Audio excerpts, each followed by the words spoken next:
प्रधानमंत्री नरेंद्र मोदी द्वारा देश की जनता के साथ अपने विचार साझा करने वाला मासिक रेडियो कार्यक्रम मन की बात देश के आम नागरिकों, यहाँ तक कि दूर दराज के क्षेत्र के लोगों की प्रतिभा और उपलब्धियों को पहचान दिलाने में महत्वपूर्ण भूमिका निभा रहा है। 77वें गणतंत्र दिवस के अवसर पर मन की बात के विभिन्न संस्करणों में प्रधानमंत्री मोदी द्वारा सम्मानित किए गए देश के नागरिकों को विशेष निमंत्रण दिया गया था। गणतंत्र दिवस समारोह में भाग लेने के बाद विशेष आमंत्रित अतिथियों को केंद्रीय मंत्री अश्विनी वैष्णव और राज्य मंत्री डॉक्टर एल मुरुगन ने नई दिल्ली के आकाशवाणी भवन में आमंत्रित किया। इस कार्यक्रम में बोलते हुए केंद्रीय मंत्री ने कहा कि मन की बात कार्यक्रम अब वैश्विक स्तर पर पहचान हासिल कर रहा है।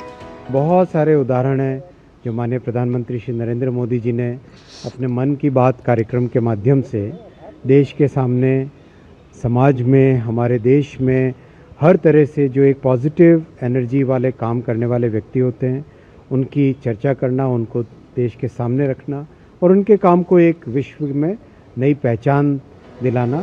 इस अवसर पर सूचना एवं प्रसारण राज्य मंत्री डॉक्टर एल मुरुगन ने कहा कि जब प्रधानमंत्री नरेंद्र मोदी उपलब्धि हासिल करने वालों को सम्मानित करते हैं तो ये देश के लिए एक बहुत बड़ा क्षण बन जाता है।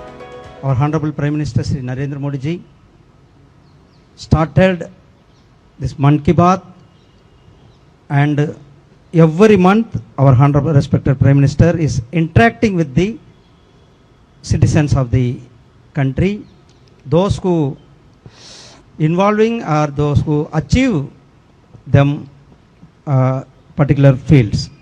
So everywhere, sometime in Ooty, sometime in Jharkhand, sometime in Arunachal Pradesh. So wherever the achievers they are there, our Honorable Prime Minister find them, encourage them and interacted them, and now you are all in the stage of the center stage. विश्व भर से विशेष अतिथि इस कार्यक्रम में शामिल होने आए थे। खिलाड़ियों से लेकर महिला उद्यमियों और दिव्यांग नागरिकों तक सभी ने मासिक रेडियो कार्यक्रम में उन्हें सम्मानित करने के लिए प्रधानमंत्री नरेंद्र मोदी और केंद्र सरकार का आभार व्यक्त किया। देश के कोने कोने से आए विशेष अतिथियों ने केंद्रीय मंत्री अश्विनी वैष्णव का भी व्यक्तिगत रूप से उनसे मिलने और उनकी प्रेरणादायी कहानियां सुनने के लिए धन्यवाद दिया। इतने छोटे काम के लिए मुझे इतना बड़ा पुरस्कार मिलेगा और मोदी जी उनकी दखल लेंगे तो बहुत अच्छा लगा मुझे कि मोदी जी एक छोटे से छोटे बिनकर को या कलाकार को भी ध्यान देते हैं।